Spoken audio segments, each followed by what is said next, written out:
लटकवले बाड़ो मुँह तू नइखा मुस्कात काहे बैठल हब धक माथा पहात लटकवले बाड़ो मुँह तू नइखा मुस्कात काहे बैठल हब धक माथा पहात। अरे ऑनलाइन लो अब न करब गम में डूबल बानी धोखा खा के। पर क्या मुझे एक मुझे एक भौजी ने लूटा रे कुंवर वाला डीपी लगा के। मुझे एक भौजी ने लूटा रे कुंवर वाला डीपी लगा के।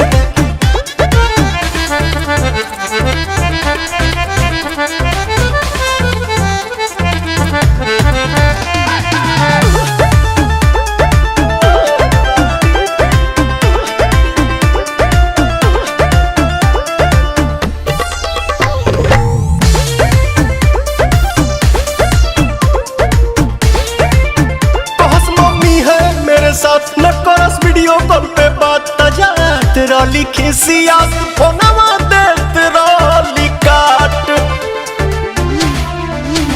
तोहरा मिलल बा तोहरे ही करनी के फल बड़ो हमके तड़ पहले तू कहले रह छही बनल आशिक होता बड़ी तकलीफ गइली सब तू गजब सिखा के।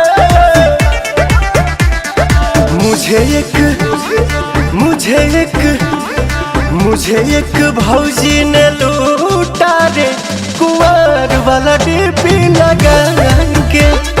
मुझे एक भौजी ने लूटा रे कुंवर वाला डीपी लगा के।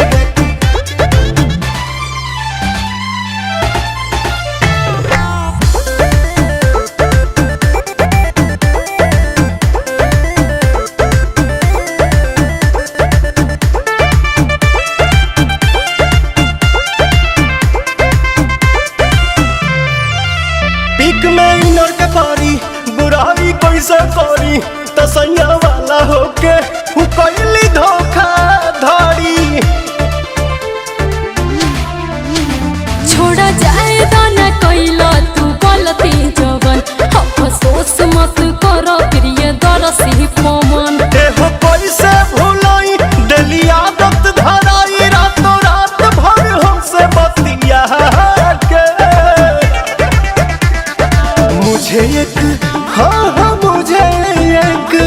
मुझे एक भौजी ने लूटा रे कुंवर वाला डीपी लगा के। मुझे एक भौजी ने लूटा रे कुंवर वाला डीपी लगा के।